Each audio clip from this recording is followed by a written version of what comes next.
What's going on, ladies and gentlemen, and welcome back to the channel. In today's video, we're going to go over the new update of Battlefield 2042, update 6.4.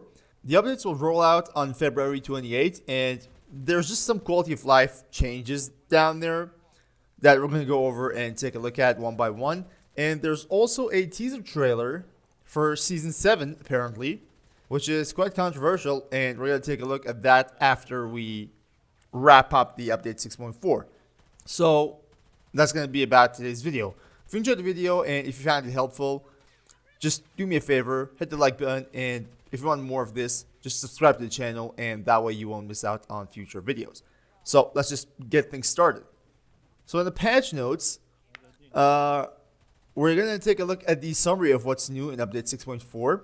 We've got Archangel Directive on the way, we've got Persistent Servers Update for Battlefield Portal custom experiences, and we've got Directional HUD Improvements and customization options. So let's go ahead and take a look at the changelog. First of all, we've got the Archangel Directive event coming back to the game, which is just normality. We've been talking about this for quite some time now. So as it says here, control is played as 24 versus 24 across Reclaimed, Orbital, Valparaiso, and Arica, with their goal being to collect telemetry data to upload to the Archangel satellite. Update 6.4 will include support for 2 additional maps in Breakaway and Discarded. So if you guys do not know this, the Archangel Directive event is coming back to the game, bringing back control.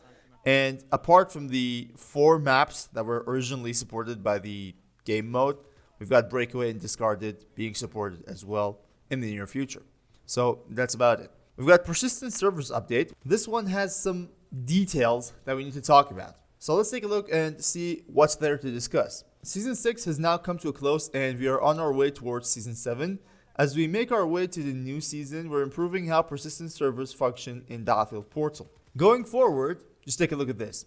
If Battlefield 2042 does not have an active season, all custom experiences created within Battlefield Portal will now benefit from server persistence for 2 days, whereas previously this wasn't available. During an active season, if you are a Battle Pass owner, you will still benefit from 7 days of server persistence, allowing your server to remain active for a longer duration of time. So, there are 2 interesting things here. First of all, if you pay for Battle Pass, your custom server will remain active for a longer duration of time, meaning that if you pay money, your server will literally stay there longer. So why don't you guys just put up a server browser in the goddamn game and let people have fun with it if you care so much about a custom Portal server? And what's even more interesting is they exactly mentioned the fact that Battlefield 2042 will not have an active season in the near future. That's what it says. Or maybe they're about to just expand the gap between Season 6 and 7. Maybe they are trying to say that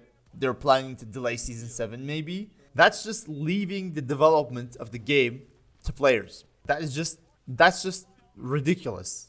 I mean, admitting that there will be an active season and maybe there won't be. Like, I don't know, are they kissing the game goodbye to the next Battlefield game? If that's the case, well then, be straightforward and let us know. Alright, moving on. We've got improved aircraft gunner directional HUD. With update 6.4, we continue to expand upon the directional HUD features that were included in a previous game update. Taking on board player feedback, you will now be able to see the direction of your gunner with more clarity. We have also included the ability to select between default, legacy, both, or disable this HUD feature within the options screen. And this functionality is titled as Helicopter Gunner View. So here are the options basically explained. By default, Battlefield 2042 standard HUD with the weapon barrel showing in gunner's direction. Legacy is inspired by previous titles. This shows the gunner's pitch and yaw while using an animated triangle inside a larger rectangular box. And yeah, pilots know what this whole thing is about. There was a lot of discussion going on about it back in the day. And we've got the both option. Both of these elements will be visible at the same time, with one being placed above the other. And there will be a disabled option as well, where it disables just the whole thing. That's about the improved aircraft gunner directional HUD. We've got helicopter impact points UI HUD. Similar to the improved options for the gunner directional HUD above, players will now be able to select between different crosshair indicators for their impact point crosshair. You can now choose between a cross, plus, circle, or disable the crosshair within the crosshair options screen. And we've got news networks coming online which is probably a reference to Season 7, but let me just read it for you so maybe there is something about it. News channels from around the world are reporting the formation of Redacted. That's DICE starting the puzzles. Conflicting reports from various networks paint different pictures of the impact this coalition will have on the future of our world. Stay tuned for the latest updates as the situation develops. So this is, I believe it's a direct reference to Season 7. There is a small teaser that we're going to go over after we take care of this. This is just it. So let's take a look at the AI, soldier, and general improvements. Resolved an issue that resulted in some players experiencing a black screen on breakthrough. Well, apparently the black screen issue is still plaguing the game. The penguins got their highlighter pens out, and your chosen customer player color will now apply to squad and player screen, as well as your gadget icon. That's just a bunch of colors. Resolved an issue where pressing the right click in quick successions on a weapon during the deploy screen would result in it selecting weapons underneath it within the list. So this happened to me quite some times. It was like me spawning with a completely different weapon, and that would just ruin the experience sometimes, but yeah, it's going to be fixed. Resolved an issue where the medical pouch is displaying an incorrect string of text as part of its hardware unlock criteria. So moving on, the scatter grenade should now correctly track its progression.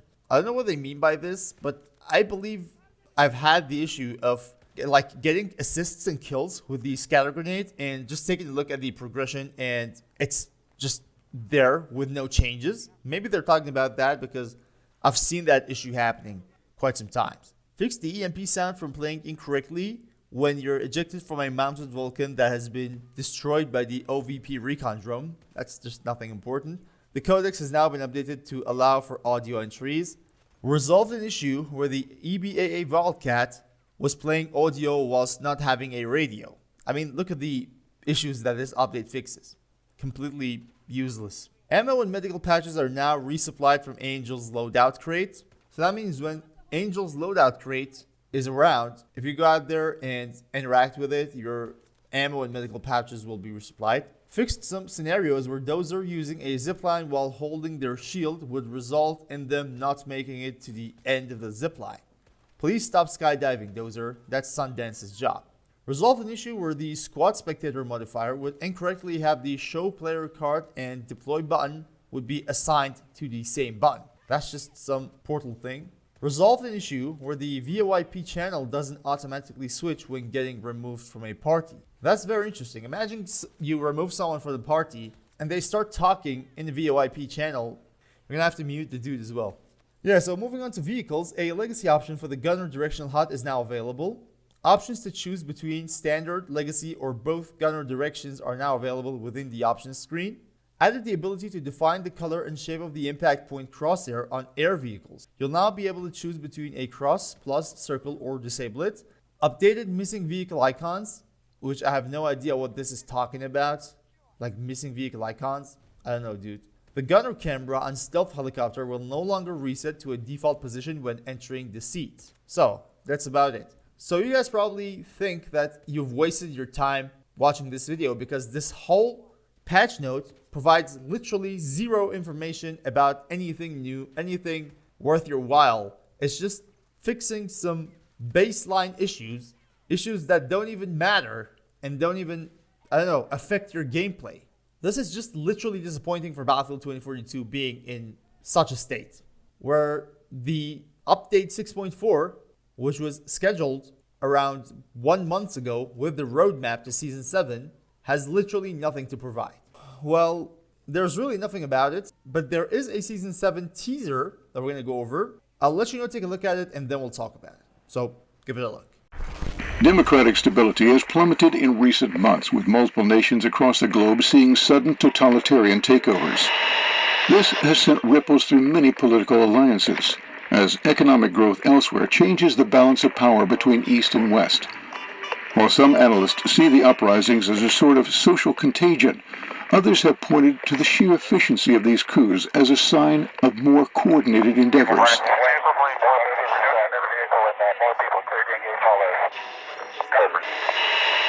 So the post goes like this. Major disruptions within political partnership across nations continue to cause global unrest. Conflicting reports from various networks paint different pictures. And in the end, it says stay sharp for more coverage. So there's someone speaking about totalitarian governments taking over and democracy being in danger in the background. And there's also a map in the background, which some people have already mentioned what this whole thing is about. They say it's the Atacama Desert from Battlefield Bad Company 2.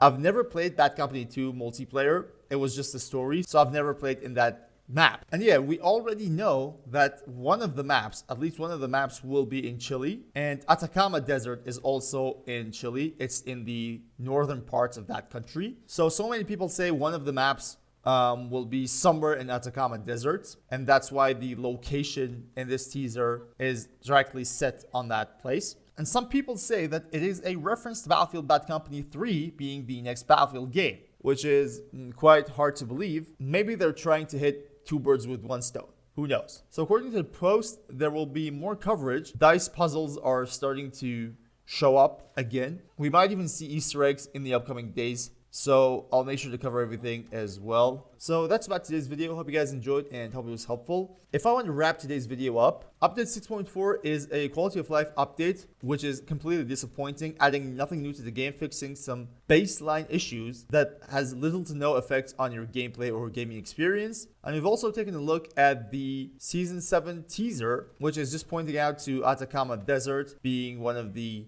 new locations for one of those two maps that are going to be a part of Season 7. Thanks for watching, and make sure to stay tuned because news of Season 7 will be coming out from this moment on. So yeah, until next time guys, stay cool.